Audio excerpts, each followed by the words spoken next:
या मालिकेच्या आजच्या भागात आपण पाहणार आहोत एजे त्यांच्याच दोन प्रतिबिंबांसोबत बोलत असतात. त्यातील एक प्रतिबिंब असे म्हणत असते की ती लीला कधीच अंतराची जागा घेऊ शकणार नाही. आज तू ज्या ठिकाणी आहे तो फक्त अंतरामुळे. ती लीला कधीच अंतराची जागा घेऊ शकणार नाही.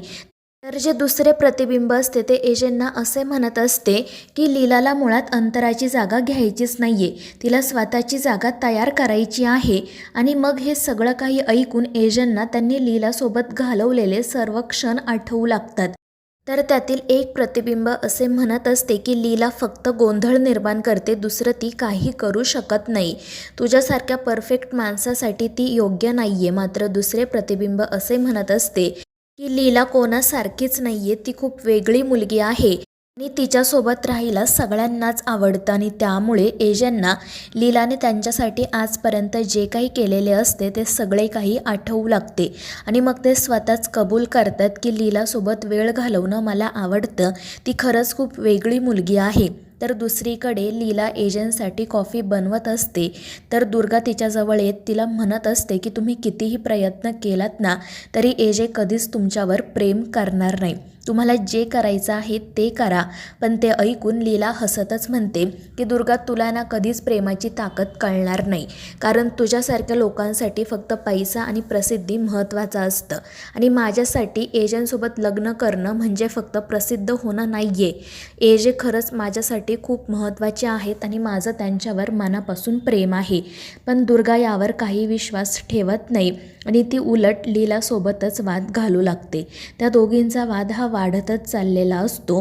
लीला देखील दुर्गाला जशास तसे उत्तर देत असते. तर दुर्गा म्हणत असते की काही झालं ना तरी मी तुम्हाला या घरात टिकू देणार नाही.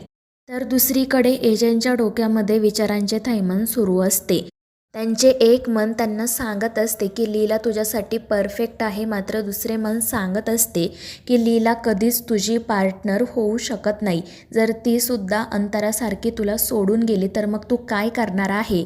मात्र त्यावेळी दुसरे मन म्हणत असते की कोणीतरी आपल्याला सोडून जाईल असा विचार करून कोणावर प्रेमच न करणं किती चुकीचं आहे. लीलाने आत्तापर्यंत तुझ्यासाठी खूप काही केलं आहे आणि आता तुझी वेळ आहे तिला प्रेम देण्याची. आणि शेवटी एजेसुद्धा मान्य करतात की मी लीलाला ओळखायला खरंच खूप मोठी चूक केली. मी तिला बालिश समजायचो, पण ती खरंच खूप मॅच्युअर मुलगी आहे, तिच्यासारखं कोणीच नाही आहे. तर दुसरीकडे दुर्गा आणि लीला यांचा वाद सुरू असतो. दुर्गा म्हणत असते की तुम्हाला तर ना एजेंना कशी कॉफी हवी आहे ते सुद्धा लक्षात राहत नाही आणि तुम्ही या घरची जबाबदारी घेणार आहात का. आम्हाला सासू अशी हवी होती जिच्यावर या घरची आम्ही जबाबदारी टाकू शकतो, तुमच्यासारखी बालिश व्यक्ती नाही. आणि ते ऐकून लीला म्हणते की नसेल माझ्या लक्षात राहत एजेंना कशी कॉफी लागते ते, पण मी जी कॉफी बनवते ना ती कॉफी एजेंना आवडते. आणि ते ऐकून दुर्गा म्हणते की एजेंना फक्त तुमच्यासोबत कॉम्प्रोमाइज करतात, इतर काही नाही. आणि त्यावर लीला हसून म्हणते म्हणजे बघ माझ्या प्रेमात किती ताकद आहे, ज्यामुळे एजेंना सुद्धा कॉम्प्रोमाइज करावं लागतं. आणि तिचं असं बोलणं ऐकून दुर्गा खूप चिडते आणि लीलाने जी कॉफी बनवलेली असते तीच ती बेसिनमध्ये ओतून देते. आणि लीलाला म्हणते की एक दिवस तुमचीसुद्धा अशीच अवस्था होणार आहे, त्यामुळे लीला चिडते. दुसरीकडे एजे ही गोष्ट कबूल करतात की मला आता अंतराची जागा लीलाला द्यावीच लागणार आहे, कारण मी लीलाच्या प्रेमात पडलो आहे.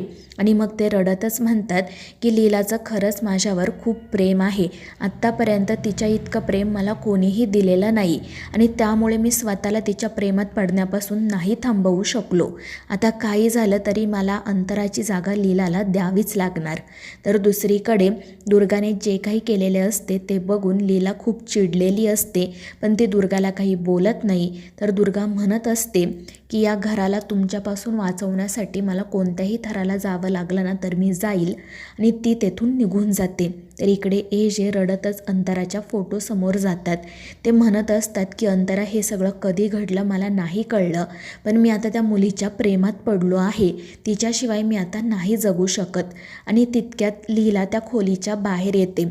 एजे काहीतरी बोलत आहेत हे तिच्या लक्षात येतं, पण ते तिला काही ऐकू येत नाही आणि त्यामुळे ती त्या ठिकाणीच उभी राहते. तर इकडे एजे रडतच अंतराच्या फोटोसोबत बोलत असतात, म्हणत असतात की अंतरा, मला कधीच वाटलं नव्हतं की मी तुझी जागा एखाद्या दुसऱ्या मुलीला देईल, पण आता मला तुझी जागा लीलाला द्यावीच लागणार आहे. त्या मुलीच्या प्रेमात पडण्यापासून मी स्वतःला नाही थांबवू शकलो. खरं तर तुझ्यासाठी मी तिच्याशी लग्न केलं होतं, तर मी कधी तिच्या प्रेमात पडलो माझं मलाही कळलं नाही. तर एजेंटचा आवाज बाहेर लीलाला ऐकू येत असतो. ती म्हणत असते की एजेंटना काय झाले, ते असे स्वतःशीच का बडबड करतायत? त्यांचा राग अजूनही असेल का? ते माझ्यावर अजूनही चिडलेले असतील का? आणि मग त्यानंतर ती असं ठरवते की काही झालं तरी मी माझ्या हातची कॉफी त्यांना प्यायला लावणारच, म्हणजे त्यांचा राग नक्की निघून जाईल. आणि ती जोरजोरात दरवाजा वाजवायला सुरुवात करते. त्यामुळे एजे पटकन डोळे पुसत दरवाजा उघडतात. लीलाला बघून तर ते घाबरतातच, पण तिने काही ऐकलेलं नसतं. दोघेही जण एकमेकांकडे बघत असतात आणि मग एकदमच बोलायला सुरुवात करतात. आणि मग त्यानंतर लीला म्हणू लागते की एजे, तुम्ही मगाशी मला हकलून का दिलं? तर एजे म्हणत असतात की सॉरी लीला, पण मी तुला हकलून दिलं नाही, मी फक्त तुला बाहेर जाण्याची विनंती केली. तर लीला म्हणत असते की एजे, त्यालाच हकलून देणं म्हणतात, तुम्ही असं का वागलात? मला मान्य आहे माझी चूक झाली, मी अंतराताईंच्या बांगड्या वापरल्या, मी असं करायला नको होतं. आणि ते ऐकून एजे म्हणतात की नाही लीला, मी त्या गोष्टीवरून तुझ्यावर चिडलेलो नाही आहे. आणि ते ऐकून लीलाला तर आश्चर्याचा धक्काच बसतो.